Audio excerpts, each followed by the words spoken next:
Hello, and welcome to the allure of fashion and the intrigue of great books. For this month of February, with its Valentine's, today we're celebrating romance. I'm your host, Wendy Kendall. I'm a mystery and romance author who loves fashion. The first of my five books is my mystery Cat Out of the Bag. That's cat with a K because it's Catherine Watson, purse designer and sleuth. As Catherine moves from designer bags to body bags, she's uncovering clues to a murder, and all that glitters is not Judith Lieber. Cat Out of the Bag is available in paperback from harlequin.com and also at Amazon and other online sites. For romantic suspense, I recommend my book, Snow Kiss Cookies to Die For.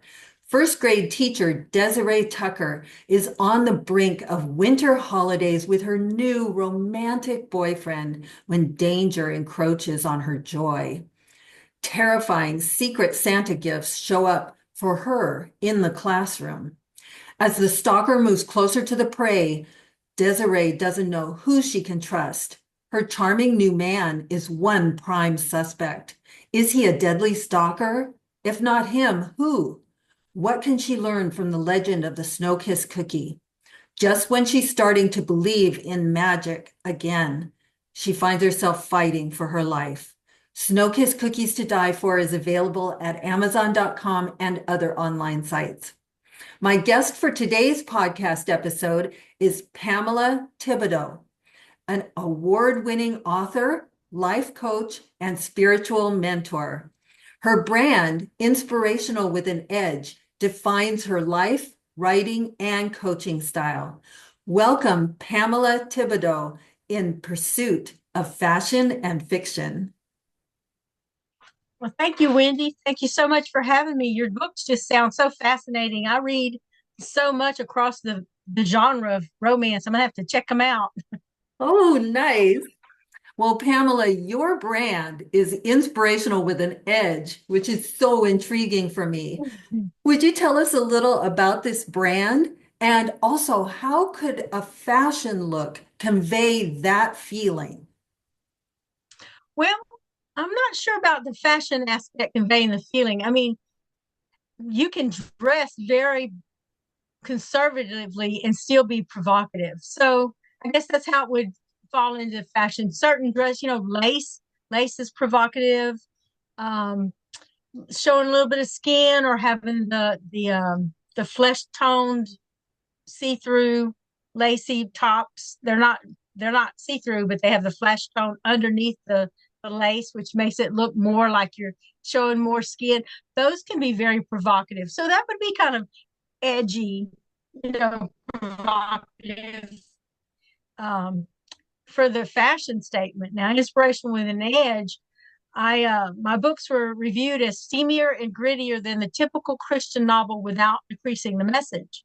And I was talking to a bookstore event coordinator and told him, what the reviews were like. And I hadn't had a tagline at that point. He said, "Oh, so your books are inspirational with an edge." I said, "Yep, that's it. That's my tagline." And that's how it got started. And it's been Oh, like that for since 2001. I love that. Yeah, Tagline. it just came to Yeah, you with how they said that. I love that. right. Right. It makes it easy when somebody comes up with it. I had gone to a writers conference and they were talking about the value of taglines or brand. It wasn't called branding back then; it was just tagline. And mine that I wanted to do was the Nora Roberts of Christian fiction. But then I wasn't sure how Nora or her people would handle that, or if it was even legal to do so. And so it kind of sounded a little presumptuous, but I love her writing, so it was real. It really encouraged me. And then I thought, well, I can't really do that, so let's just something will come to me, and I always keep that up in prayer. And so when the statement was made, it's like, yep, that's it. That's That how it is came about. that is Yeah, great. Yeah, I love taglines for readers because it just gives you a little more information, right. whether Well, you then want. in my bio it says it defines my life coaching and writing style because I like to push the envelope. I'm not an ultra conservative Christian. I'm not way left hand liberal or whatever they call it. I don't like labels. drive me nuts anyway.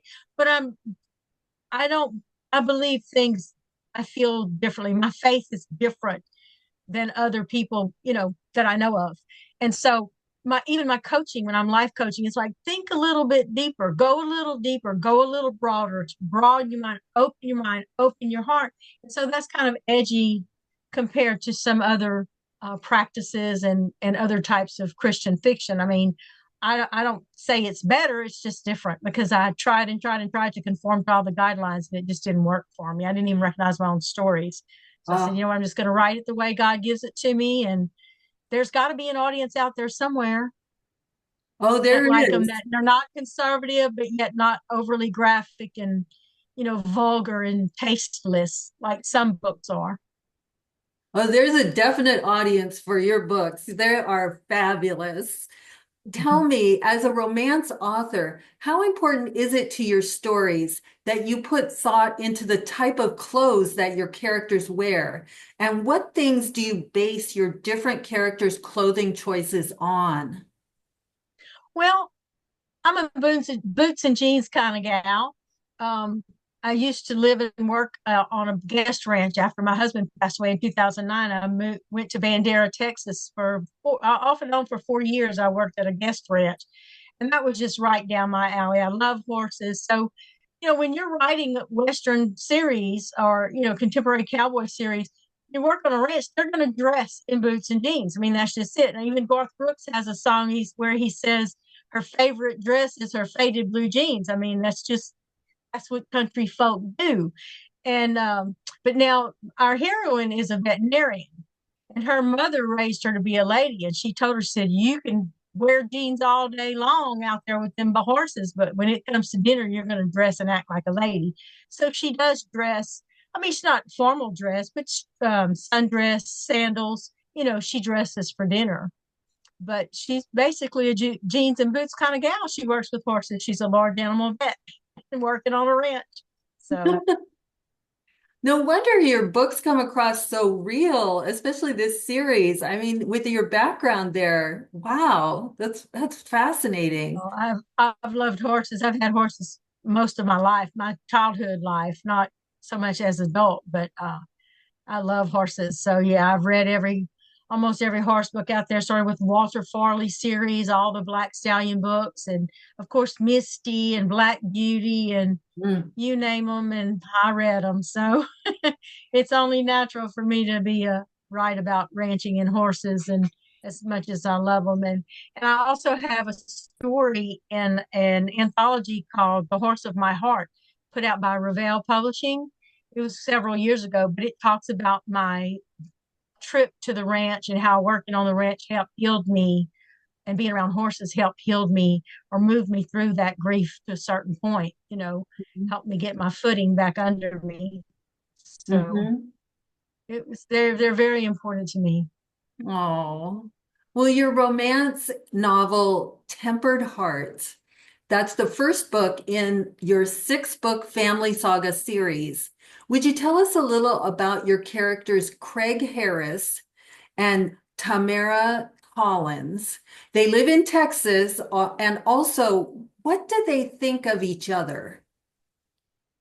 Well, Craig is the heir to the Rockin' H Ranch, and he took over at a very young age. His grandfather was elderly. Both of his parents are deceased, and Craig shouldered the responsibility to pull the ranch up out of the ruins that his father had left it in. And so he grew up hard and fast, and he learned that most women just are just after his money and his wealth and his prestige. They don't really care about him. Tamara is actually from Mississippi, and she is hired by his father, unbeknownst to Craig, and she's hired for a summer veterinarian job. When the first time they meet, they don't like each other at all because they don't know who each other are, and she throws a glass of water in his face. So it's a very tense meeting. So then she gets out to the ranch, and when he finds out that was there for the job, he's like, the job's taken. But circumstances lead them into a relationship, and it's not taken. He was just angry when he said it, and so she is hired for the summer, and that's how they meet.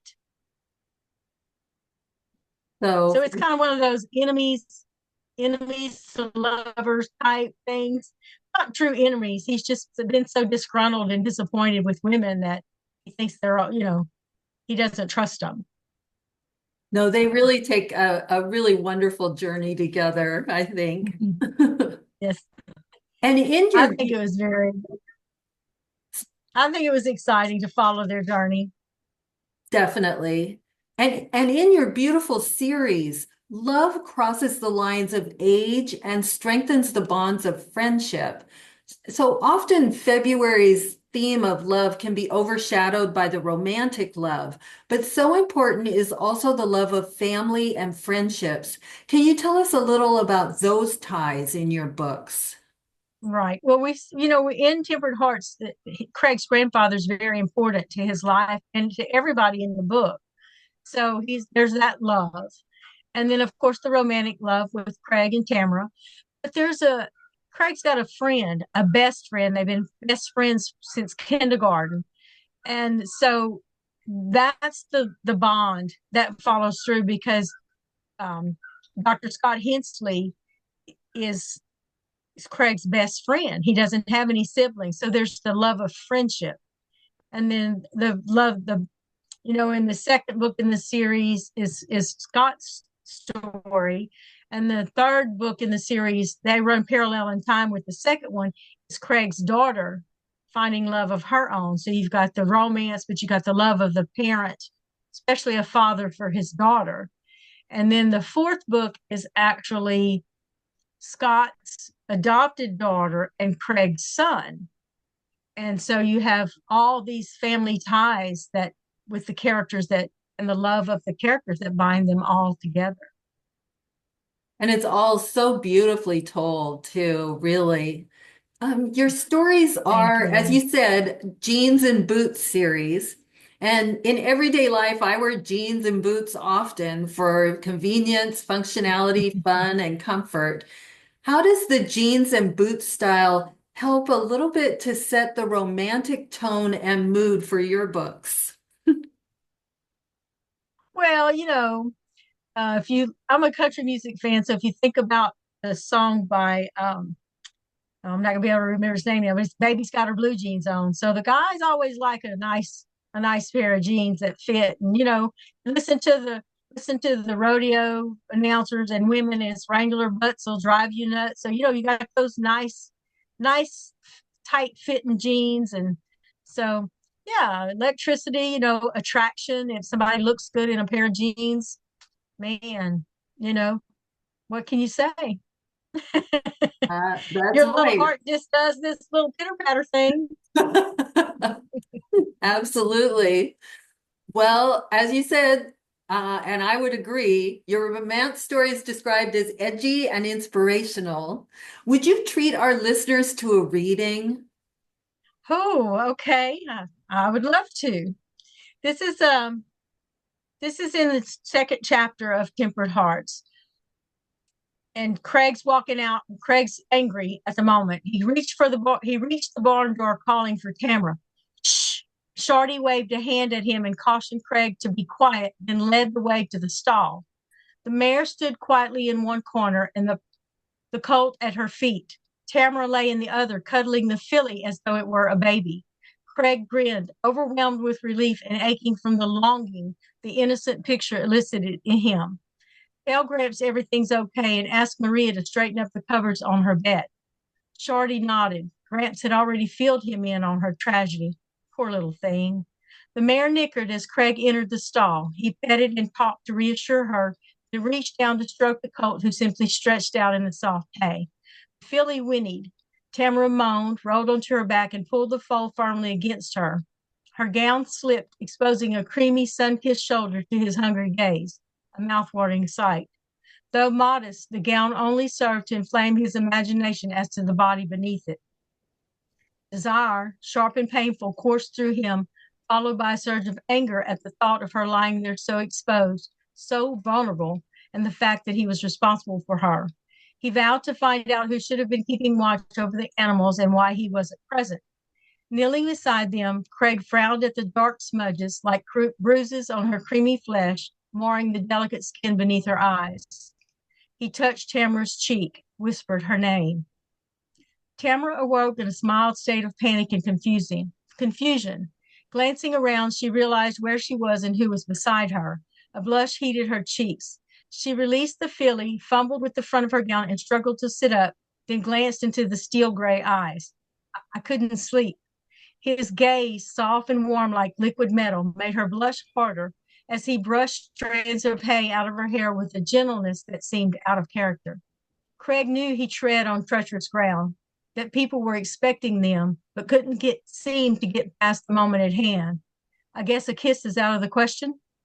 His voice was tender, his gaze unwavering. Emotions raw and unfamiliar shivered through her. Tamara attempted to scoot away, emitted a shaky little laugh, and tried to quench the feelings escalating to frightening proportions. A kiss? Why would you want a kiss? I didn't think you even liked me. Craig wound his head in her thick hair, stopping her movements. Like has nothing to do with desire. He crushed her to him, his mouth covering hers in a thorough kiss. Absolutely nothing. No. Okay, letting my breath out now. That is a great reading. Thank you That's so kind of much. like where the edgy inspirational comes in, because in the conservative Christian market, the heroine never appears outside the bedroom in her gown. She fell asleep in the barn in a gown. She woke up from a nightmare and she was disoriented, and all she did was just get out of the room, wound up in the barn with the horses, which she had delivered the filly. That both were premature. She delivered delivered the filly earlier to save his mare. And so she was, that's where she was. And that's where he found her. And a little bit later, he fusses her, she said that because she dismissed a hand that was supposed to be there, she stayed hidden behind the horse, and the guy went away or whatever. And she says, I'm just glad it's you who found me. He says, it's Shorty who found you. And I'm just glad he's not some randy young bucker. I'd have to kill him or I'd have to fire him. So it sets up the attraction. The attraction is really set up throughout the first couple of chapters, and that chapter ends. He holds up a blanket, and she takes the and closes his eyes and swears not to look because she falls into a pile of manure. Oh, And so yeah, and so she wraps up in the blanket. He carries her up to her room, and then he they have an interaction then, and then later she goes back to see about the horses and to tell him the progress. And so she's real shy and naive when it comes to him. And it ends, it says, and thus begins her duties at the Rockin' H Ranch. That's how the chapter ends. that's how it begins. That's how it begins. So it's pretty it's very sensual. I don't have a problem with sensuality.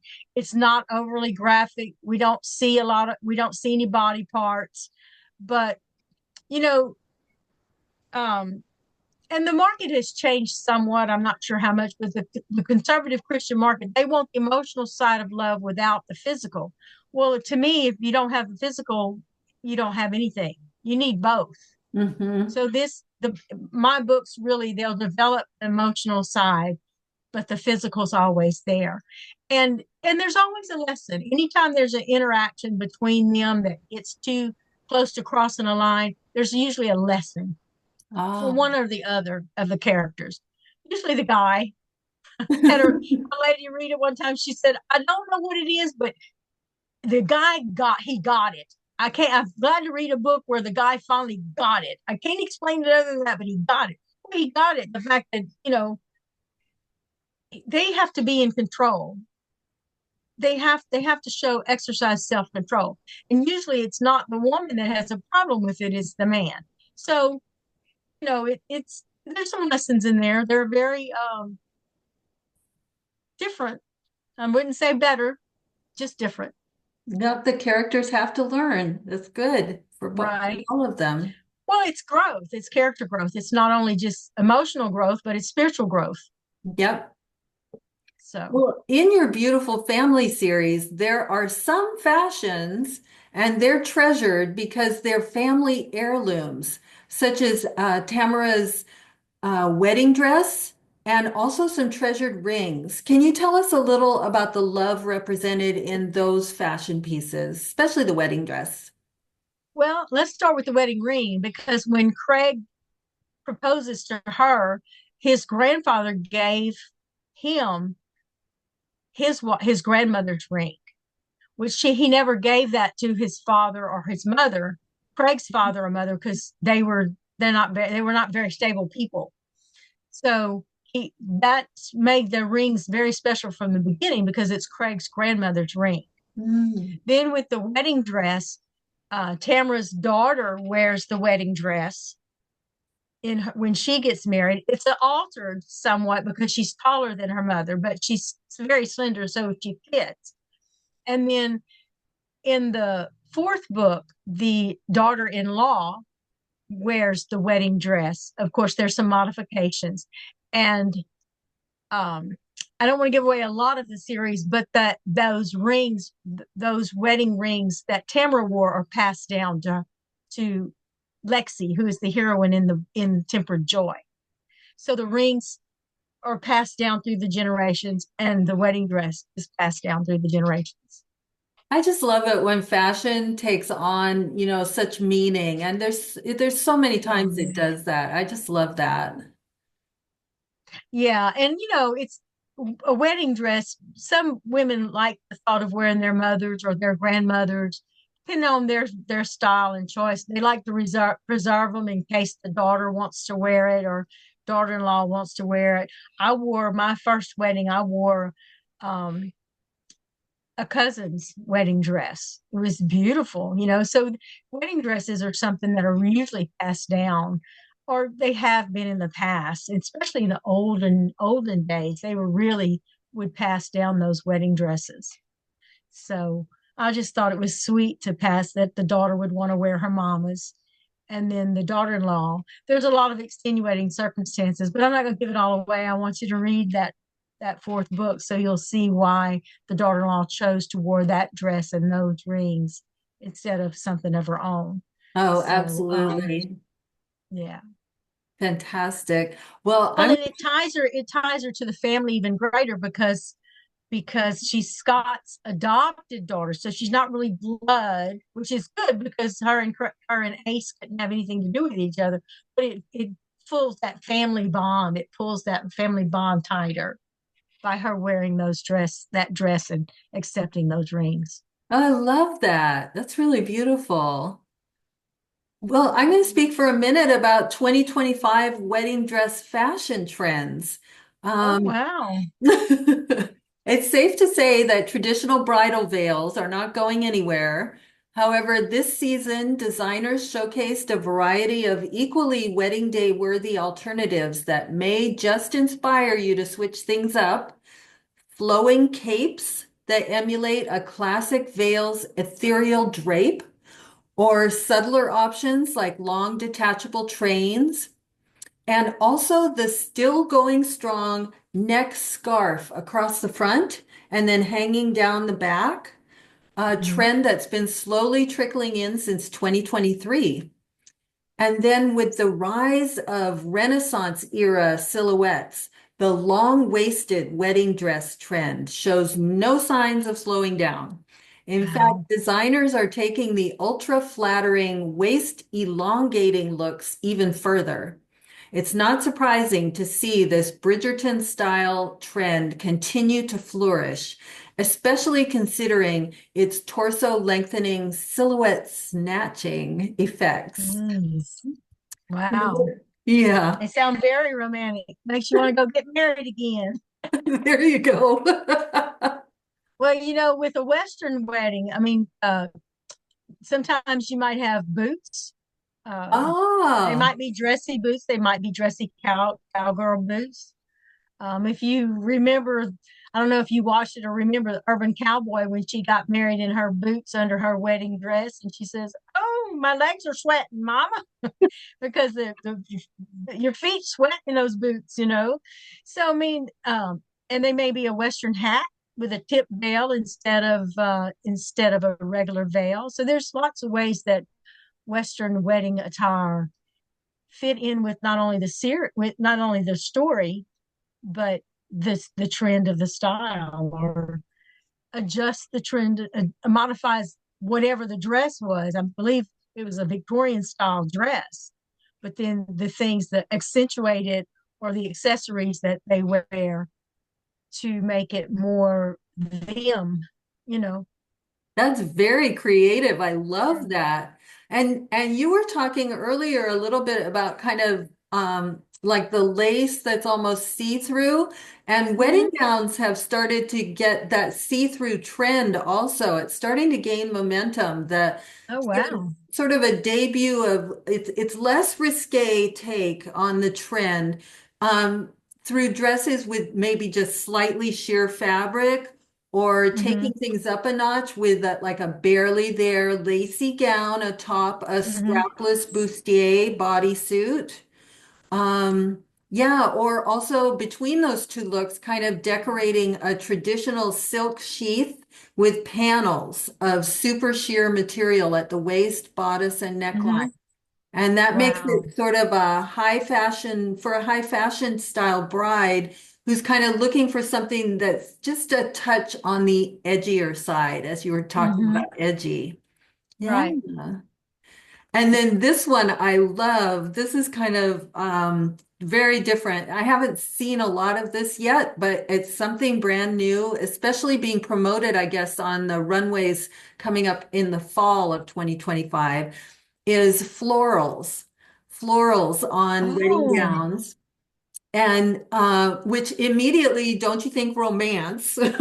right. Well, to be honest with you, in Tempered Journey, the final book of the series, um, there are two wedding a double wedding takes place, and since the bride has been married more than once, she chooses a floral print gown. Oh, One of the nice. brides chooses a floral print gown, the other one chooses a straight A-line gown, but she is definitely not a dress person at all.